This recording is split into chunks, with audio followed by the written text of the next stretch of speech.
ఒక్కసారి కొమ్మూరి గోల్డ్ కి కాల్ చేయండి. తాకట్లో ఉన్న మీ బంగారాన్ని విడిపించి మార్కెట్ ప్రైస్ కి వాళ్ళు కొనుక్కుని మిగతా డబ్బులు మీకు ఇచ్చేస్తారు. హలో అండి, అందరికీ నమస్కారం.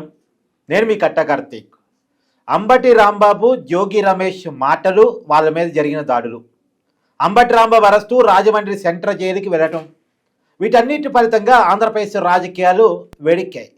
టీడీపీ వర్సెస్ వైసీపీ, అసలు ఎన్నికల సమయమా ఇది అన్నట్టుగా మారిపోయిన సమయం. నిజానికి ఇంకా ఎండాకాలం రాలేదు, కానీ పాలిటిక్స్లో హీట్ మాత్రం చాలా గట్టిగా ఉంది. వీటన్నిటి వెనకాల అసలు కారణాలు ఏంటి? వైసీపీ ఆడిన డైవర్షన్ పాలిటిక్స్ సక్సెస్ అయినట్టేనా? తిరుమల తిరుపతి లడ్డూ కల్తీని సైడ్ చేయటానికి వైసీపీ గేమ్ ప్లాన్ సిద్ధం చేస్తే అది వర్కౌట్ అయిందా? మాట్లాడుకునేటువంటి ప్రయత్నం చేద్దాం. నాతో ఉన్నారు బీజేపీ అధికార ప్రతినిధి రవిచంద్ర రెడ్డి గారు. సార్ నమస్కారం. నమస్తే కార్తిక్ గారు. సార్, సక్సెస్ఫుల్గా వైసీపీ అంబటి రాంబాబుని, జోగి రమేష్ని ముందు పెట్టి తిరుమల తిరుపతి లడ్డు కల్తీ వ్యవహారాన్ని సైడ్ ట్రాక్ చేసుకోగలిగిందా అంటే ఏం చెప్తారు? దీన్ని సక్సెస్ అన్నారు. Complete miserable failure of YSRCP. అంతేనా? ఎలాగంటే ఏదైనా ఒక అంశాన్ని హైలైట్ చేయాలనుకున్నప్పుడు బూతులతో, హింసతో, దాడులతో చేయలేం. తిరుపతి లడ్డు అంశాన్ని తీసుకోవాలనుకున్నప్పుడు నిర్మాణాత్మకంగా దానికోసం ఏం మాట్లాడాలి అది మాట్లాడాలి. లేదు, అసంబద్ధమైన ఫ్లెక్సీలు వేసారని మీరు భావించినప్పుడు ఇది సమంజసమా అని నిలదీయడానికి ఆ ఫ్లెక్సీని ముందు పోయి ధర్నా చేయాలి. నోటికొచ్చిన బూతులన్నీ మాట్లాడి, ఇదే సందర్భంలో జోగి రమేష్ కూడా నోటికొచ్చిన బూతులు నారా లోకేష్ మీద మాట్లాడితే పార్టీకి మైలేజ్ వస్తుంది అనుకుంటున్నారా? పార్టీకి మైనస్ కాదు. మీకు ఆ విషయం మీద సమగ్రమైన అవగాహన ఉంది గట్టి అడుగుతున్నాను. ఇది అన్ని జోగి రమేష్, అంబటి రాంబాబు వాళ్ళ సొంతంగా మాట్లాడినవా లేదా వైసీపీ స్క్రిప్టెడా? మీ అనుమానం కరెక్ట్? నాకు తెలిసినంత వరకు అప్పట్లో అయితే 100% స్క్రిప్ట్లు ఉండేవి. ఈ మధ్య స్క్రిప్ట్లు పరిధి దాటి కూడా ఎక్స్ట్రా మాట్లాడుతున్నారేమో అనిపిస్తుంది. అంతేనా? మరి స్క్రిప్ట్లే అంటే ఇన్ని బూతులు రావేమో స్క్రిప్ట్లో కూడా. పావుల పనికి రూపాయి పని, అంటే పావుల జీతానికి రూపాయి పని. పావుల జీతం ఆడేమి ఇచ్చేది ఏమి ఉండదు, కానీ రూపాయిన్నర పని చేస్తున్నట్టు అతిగా బిహేవ్ చేస్తున్నారు. మళ్ళీ అధికారంలోకి వస్తే మనకేమన్నా నాకు పలానా పోస్ట్ అని రిజర్వ్ చేసుకోవడానికి. కానీ ఇవన్నీ పకటికల్లో. ముఖ్యంగా కూటమి ఇంటాక్ట్గా ఉంది. మీరు ఒక మాట అన్నారు ఇందాక, టీడీపీ వర్సెస్ వైసీపీగా ఈ యుద్ధం పరిణమిస్తుందని. వాస్తవమైన విషయం ఇది. రియాలిటీ కదా? రియాలిటీ. ఎందుకంటే మొన్న ఎలక్షన్కి ముందు కూటమిగా ఫామ్ కాల. అంతకుముందు కూటమి ఉంది. అంతకుముందు 2014 నుంచి 19 వరకే కూటమి ఉన్నప్పుడు జగన్మోహన్ రెడ్డి గారు ఏం చేశారు?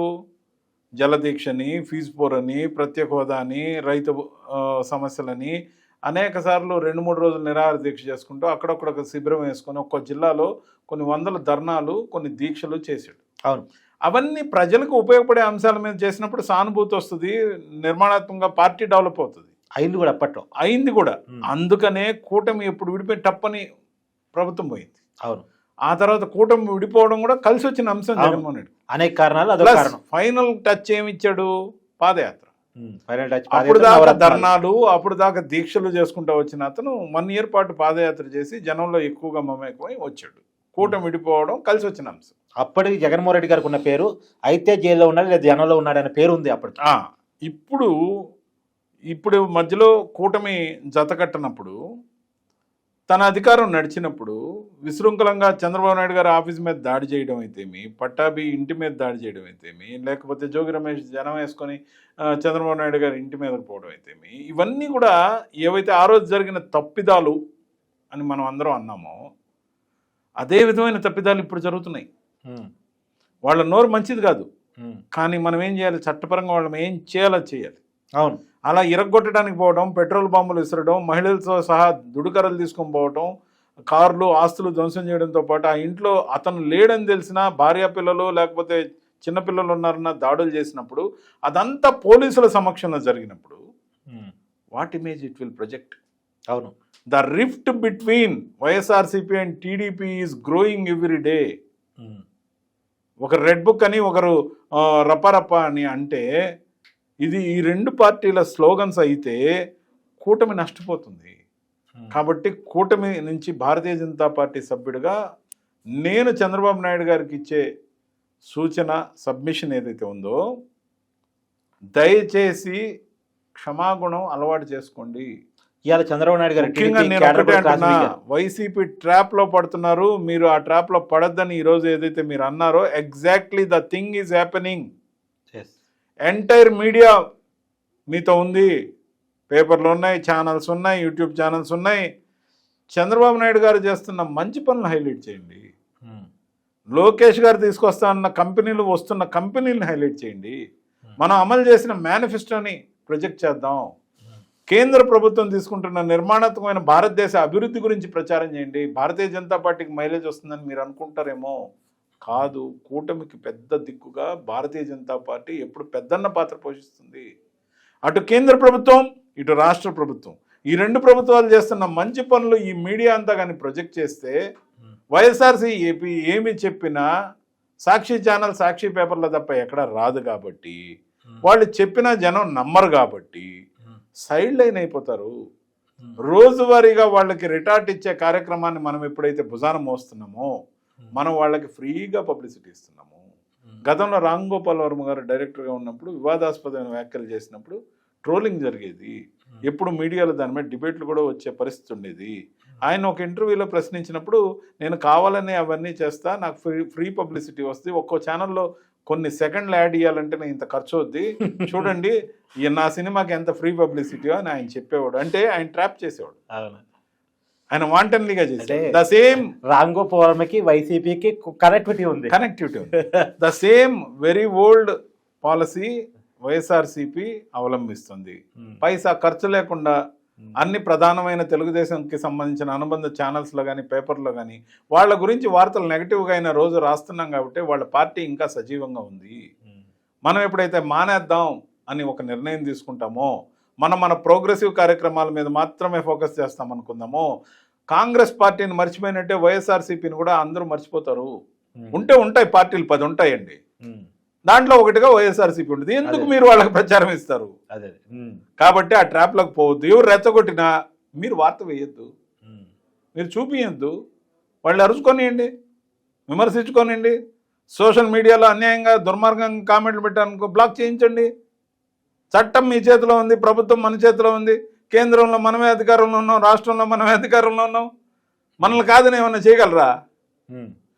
మనం నోటికి పని చెప్పొద్దు, మన మీడియాలో వాళ్ళకి ప్రచారం వద్దు, మనం వాళ్ళని ఇగ్నోర్ చేద్దాం, వాళ్ళని అసలు పట్టించుకునే వద్దు. గలుపుతారండి మీరు రాజకీయాలు మీరనండి. నేను ఎందుకు అంటున్నానంటే ఈ మాట ఒక సినిమాలో డైలాగ్ ఉంది, పవన్ కళ్యాణ్ గారిది. మీరు తిట్టండి, మీరు ద్వేషించండి, మీరు ఏమైనా ప్రేమించండి, లేకపోతే ఏమైనా చేయండి, కానీ మేము ఉన్నామని గుర్తించండి.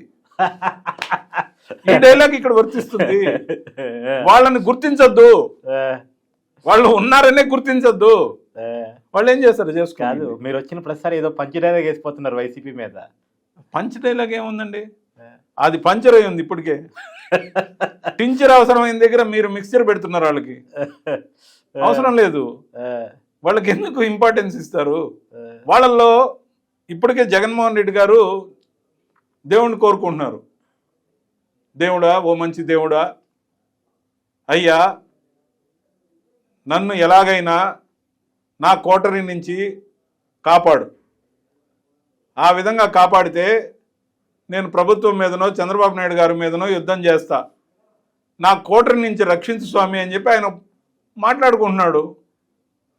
మరి ఆయన పరిస్థితి ఎంత దుర్బలంగా ఉందో, ఆయన కోటరీని మార్చుకోలేని పరిస్థితుల్లో ఏ విధంగా ఇరుక్కుపోయాడో, మారిస్తే వచ్చే ఆపదలు ఏంటో ఆయనకే తెలియాలి. ఖచ్చితంగా కూడా ఈ మధ్య కాలంలో గతంలో పనిచేసిన విజయసాయిరెడ్డి గారు ఒక మాట అన్నారు, ఆ కోటరీలో పందికొక్కులు ఉన్నాయని. నేను మాత్రం ఒక్క మాట చెప్పగలను, ఆ పందికొక్కుల సైజు బాగా పెరిగి పందులంతా అయి ఉన్నాయి. పందులు ముందే తిరుగుతున్నా వాటిని మార్చుకోలేని పరిస్థితులు ఆయన ఉన్నాడు. కాబట్టి అది ఆయన అంతర్గత సమస్య. అందుకని వాళ్ళని విస్మరించండి. కూటమి ప్రభుత్వం బాగా నడవాలి, కంపెనీలు ఎక్కువగా రావాలి, ప్రోగ్రెసివ్ గవర్నమెంట్గా మనం విడతల వారీగా అమలు చేస్తూ పోతున్న మన మేనిఫెస్టో గురించి చర్చ జరగాలి.